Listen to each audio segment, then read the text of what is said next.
Hi friends, welcome to e-wheeler. நிறைய பேர் கமெண்ட்ஸ்ல ஏத்தருடைய 8 years வாரண்டி பத்தி சொல்லுங்க அப்படின்னு கேக்குறீங்க. ஏத்தர்ல நிறைய மாடல் வருது. இன்னைக்கு நம்ம பார்க்க போற மாடல் ஏத்தர் அபெக்ஸ். ஏத்தர் அபெக்ஸ்ல 3.7 கிலோவாட் பேட்டரி வச்சிருக்காங்க. ஸோ 51 வோல்ட் 72 AH பேட்டரி அது. அதோடைய ரேஞ்ச் பாத்தீங்கன்னா 110ல இருந்து 130 கிலோமீட்டர் வரைக்கும் ரேஞ்ச் கொடுக்கும். கஸ்டமருடைய ஃபீட்பேக் 125 கிலோமீட்டர் எக்கோ மோட்ல கொடுக்குது அப்படின்னு சொல்லியிருக்காங்க.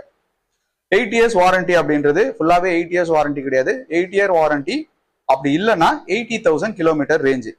நீங்க ஸ்விக்கி ஜொமேட்டோ ஓட்டுறவரா இருந்தீங்கன்னா ஒரு நாளைக்கு 100 கிலோமீட்டர் ஈஸியா ஓட்டிடுவீங்கன்னா உங்களுக்கு 80,000 கிலோமீட்டர்ன்றது 2.5 வருஷத்துலேயே கவர் ஆயிடும். 2.5 வருஷத்துக்கு அப்புறம் உங்களுக்கு வாரண்டி வராது.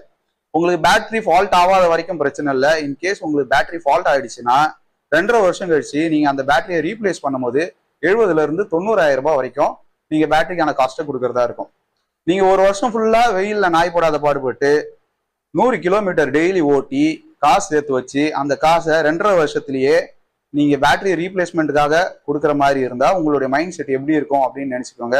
ஸோ 8 years நம்பி நீங்க வாங்கிட்டு 2.5 வருஷத்துலயே நீங்க 70 to 90,000 செலவு பண்ணும் போது நீங்க சத்தியமா காண்டாவீங்க. ஸோ நீங்க அதையும் திங்க் பண்ணிட்டு வண்டி வாங்குங்க. நீங்க ஒரு ஐடி ஊழியரா இருந்து ஒரு நாளைக்கு நான் ஒரு 40 கிலோமீட்டருக்குள்ளதான் ஓட்டுவேன், எனக்கு வேலைக்கு போறதுக்கு வரதுக்கு மட்டும்தான் வண்டி யூஸ் ஆகுது அப்படின்னா ஒன்றும் பிரச்சனை இல்லை. உங்களுக்கு 8 years வாரண்டி தாராளமாக வரும். ஆனால் ஸ்விக்கி ஜொமேட்டோ ஓட்டுறவங்களுக்கு கொஞ்சம் கஷ்டமா இருக்கும். எல்லா லித்தியம் அயன் பேட்டரிக்கும் லைஃப் சைக்கிள் 1000 லைஃப் சைக்கிள் தான். 1000 தடவை நீங்க அதை சார்ஜ் அண்ட் டிஸ்சார்ஜ் பண்ண முடியும். ஸோ அந்த 1000 தடவைன்றதை நீங்க எவ்வளவு சீக்கிரமா கவர் பண்றீங்களோ அவ்வளவு சீக்கிரமா அதோடைய லைஃப் கம்மியாயிடும். ஸோ ஏத்தருடைய வாரண்டி பத்தி உங்களுக்கு இப்போ தெளிவா புரிஞ்சிருக்கும்னு நினைக்கிறேன். இன்ஸ்டாகிராம்ல டான்ஸ் ஆடுற வீடியோக்கெல்லாம் நிறைய வியூஸ் வருது. நம்மளும் கஷ்டப்பட்டு தான் வீடியோ போட்டுட்டு இருக்கோம். முடிஞ்ச அளவுக்கு இந்த வீடியோவை மக்கள்கிட்ட ஷேர் பண்ணுங்க, அவங்களுக்கு யூஸ்ஃபுல்லா இருக்கும். நீங்க எவ்வளவு சப்போர்ட் பண்றீங்களோ அதுக்கேற்ற மாதிரி நான் இன்னும் நிறைய வீடியோஸ் போட்டு இருப்பேன். இந்த வீடியோ நீங்க யூடியூப்ல பாக்குற மாதிரி இருந்தா நம்ம e-wheeler யூடியூப் சேனல் சப்ஸ்கிரைப் பண்ணுங்க. இன்ஸ்டால பாக்குற மாதிரி இருந்தா ஃபாலோ பண்ணுங்க. தேங்க்யூ.